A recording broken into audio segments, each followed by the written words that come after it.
Halo sahabat Mira Aset, kembali lagi dengan saya Hafizan Nazani dalam acara KBSA. Kamu beli saham apa?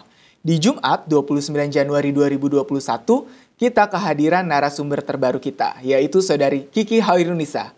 Halo Mbak Kiki, apa kabar di sana? Baik Mas Hafizan, apa kabar sahabat Mira Aset? Mbak Kiki, di minggu terakhir bulan Januari kita melihat perkembangan IHSG yang cukup volatile dan dinamis. Bisa ceritakan kepada sahabat Mira Aset terkait perkembangan IHSG di minggu ini? Jadi sepanjang minggu ini, IHSG mengalami penurunan yang cukup tajam dengan total penurunan sebesar 444,8 poin atau minus 7,6% dari 6.307,1 menjadi 5.862,3 dibanding closing minggu lalu. Setelah sebelumnya, sebenarnya di Indonesia ini IHSG rally cukup kuat pada awal Januari dan menjadikan IHSG secara year to date sebagai indeks utama dengan return terbaik di ASEAN dengan return sebesar 7,7% didukung oleh 3 katalis poin utama pasar, yaitu yang pertama distribusi vaksin, peraturan Omnibus Law, dan peluncuran SWF. Kami pikir untuk saat ini 3 katalis utama ini telah price in, sehingga sangat wajar apabila ada banyak investor yang melakukan aksi profit taking karena kelangkaan katalis positif dalam jangka pendek ke depan.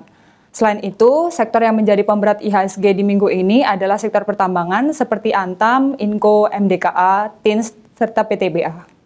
Thank you Mbak Kiki update-nya. Mbak Kiki bisa ceritakan nggak sih kepada sahabat Mira Aset terkait sentimen global dan sentimen domestik yang mempengaruhi IHSG di minggu ini? Jadi sepanjang minggu ini harga komoditas yang mengalami kenaikan secara signifikan adalah CPO sebesar 8,3% yang dipicu oleh kenaikan harga kedelai serta terhambatnya produksi CPO karena cuaca La Nina yang ekstrim.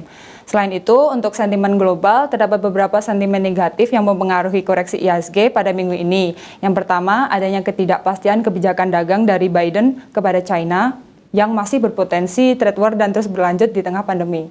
Selanjutnya, IMF yang baru-baru ini memangkas pertumbuhan ekonomi Indonesia dari 6,1% menjadi turun menjadi 4,8%. Hal tersebut diikuti oleh Jerman yang memangkas prediksi pertumbuhan ekonominya. Hal ini dikhawatirkan akan membuat beberapa negara akan mengikuti langkah Jerman tersebut. Kekhawatiran aset bubbles di Cina menyebabkan The People's Bank of China atau PBOC menarik uang sekitar 12 miliar US dollar melalui mekanisme operasi pasar terbuka. Dan yang terakhir, ada beberapa big caps di US market telah merilis earnings full year 2020 dan hasilnya banyak yang berada di bawah ekspektasi konsensus para analis. Sementara sentimen domestik yang perlu diperhatikan adalah penerapan PPKM yang kami pikir sama ketatnya dengan PSBB jilid 1, sehingga dikhawatirkan aktivitas ekonomi kembali terhambat. Selain itu, angka new active cases dari COVID-19 yang terus meningkat, dan di minggu ini kasus COVID-19 di Indonesia menembus angka 1 juta. Selain itu, progres dari vaksinasi secara nasional yang masih akan struggle setidaknya sepanjang 2021. Thank you update-nya Mbak Kiki. Mbak Kiki bisa ceritakan nggak sih kepada sahabat Mira Aset terkait berita seputar emiten yang terjadi belakangan ini? Baik, beberapa emiten yang dapat kita cermati minggu ini ada Hoki yang telah mendapatkan restu dari para pemegang saham untuk melakukan pemecahan nilai nominal saham atau stock split pada rapat umum pemegang saham luar biasa hari ini dengan rasio 1:4. Selain itu ada Friend yang akan melakukan hak memesan efek terlebih dahulu atau HETD atau right issue dengan melepas 7 miliar saham dengan nilai nominal Rp100. Selanjutnya ada Antam yang mendapatkan persetujuan ekspor mineral logam untuk penjualan ekspor biji bauksit tercuci sebesar 1,89 juta WMT dari sebelumnya 840.000 WMT untuk periode 2021 sampai 2022 atas pelaksanaan proyek hilirisasi pembangunan pabrik smelter grade alumina refinery. Selanjutnya ada IRA atau Itama Rano Raya yang akan merilis produk terbaru di tahun ini, yaitu Avimax, yang merupakan imunodumulator untuk peningkatan imun tubuh. Dan yang terakhir ada SMCB atau Solusi Bangun Indonesia bersama dengan PT Semen Indonesia Industri Bangunan dan Taiheo Cement Corporation atau TCC menandatangani perjanjian pengalihan dan penyertaan modal serta perjanjian induk jual beli semen atau perjanjian offtake. Thank you update-nya Mbak Kiki. Mbak Kiki, ini terkait dengan volatilitas IHSG di minggu ini. Bisa ceritakan nggak sih bagaimana pergerakan dana asing di minggu ini dan saham-saham apa saja yang diakumulasi oleh asing? Jadi sepanjang minggu ini, total asing net sales sebesar 375,1 miliar. Sedangkan saham-saham yang banyak dijual asing pada minggu ini diantaranya adalah ada BBCA sebesar 464 miliar, BBRI 152 miliar, TBIG 138 miliar, ada ICBP sebesar 128 miliar, serta ada BBNI sebesar 115 miliar. Sedangkan saham-saham yang banyak dibeli asing pada minggu ini diantaranya adalah saham Astra International 135 miliar, Inco 113 miliar, INKP 104 miliar, MDKA 96 miliar, serta MNCN sebesar 83 miliar. Mbak Kiki, tadi kan kita sudah melihat nih saham-saham yang diakumulasi dan dijual oleh asing. Sekarang kita masuk nih ke saham-saham favorit investor YP. Saham apa saja sih yang menjadi favorit dan diakumulasi oleh investor di YP?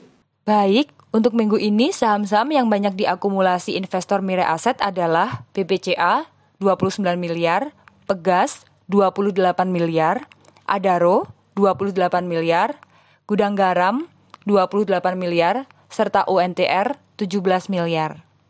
Mbak Kiki, sekarang kita masuk ke pertanyaan yang paling ditunggu-tunggu.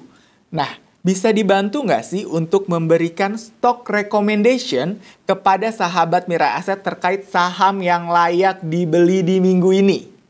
Jadi di minggu lalu kami merekomendasikan Java dan naik cukup signifikan di awal minggu. Untuk minggu ini, kami merekomendasikan saham Hoki karena disetujuinya aksi korporasi stock split dengan rasio 1:4.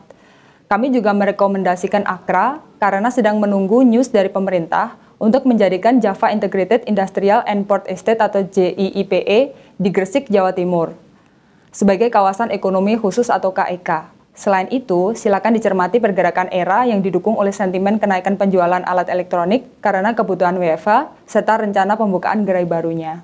Jadi sahabat Mirae Asset, walaupun tahun ini adalah tahun bullish untuk IHSG, namun ketika terjadi koreksi sebenarnya sangatlah wajar. Karena selama 10 tahun ini, dalam 7 kali bull market, 6 kali bull market itu diiringi oleh volatilitas, sementara hanya 1 kali bull market yang benar-benar smooth untuk rally-nya.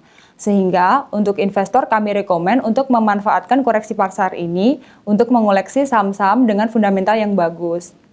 Untuk melakukan kembali pembelian saham, sebaiknya menunggu hasil earning full year 2020 atau earnings first Q 2021 yang sebentar lagi akan rilis sebagai pijakan dalam pemilihan saham. Thank you Mbak Kiki atas rekomendasinya dan sudah hadir di KBSA minggu ini. Kepada seluruh sahabat Mirae Asset, jangan lupa untuk menekan tombol subscribe dan menyaksikan stock recommendation yang berkualitas setiap minggunya. Keep trading dan happy cuan!